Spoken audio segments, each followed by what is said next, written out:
Представничката Елис Стефаник, изборна председател од Доналд Трамп да ги представува САД во Обединетите нации, се заложи за одговорност. Обединетите нации не ја исполнија основачката мисија и ние мора да бараме подобро. Јас споделувам визијата на председателот Трамп за реформа на Обединетите нации од силна Америка прво, мир преку сила и враќање на оваа основачка мисија за промовирање на мир и безбедност низ целиот свет. Стефаник беше избрана во Конгресот во 2014 на 30 годишна возраст. Стана четврти по ранг член на Домот. Републиканските сенатори велат дека стабилната рака и силниот интелект на Стефаник ја прават одличен избор за да се залага за Соединетите држави во Обединетите нации. Кога многумина од нас гледаат во Обединетите нации, ова тело кое треба да ги унапредува вредностите на мирот и слободата и човечкото достоинство, не гледаме како тие американски вредности се одразуваат.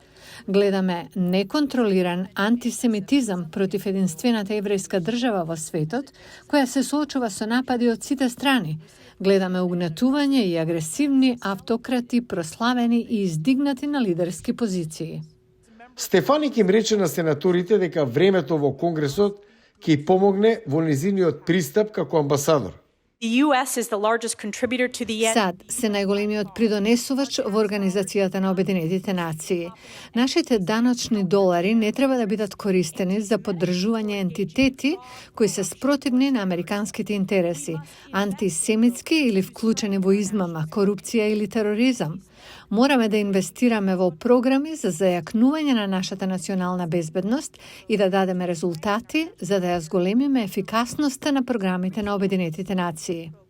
Сенаторот Джим Риш, главниот републиканец во Комитетот за надворешни односи на Сенатот, се согласи.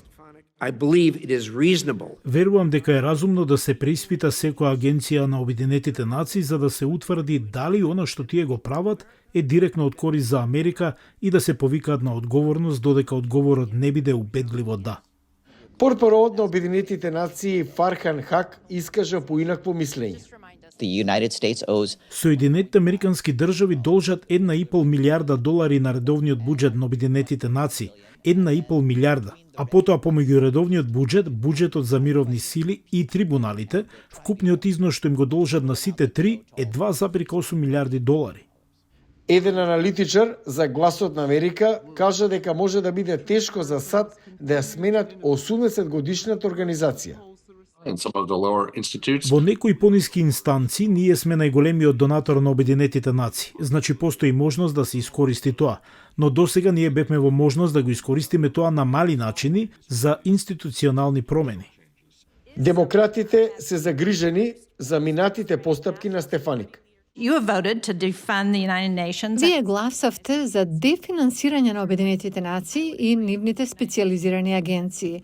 Секако би се согласила дека Обединетите нации се несовршено тело, но Обединетите нации се и мултипликатор на парите од американските даночни обврзници.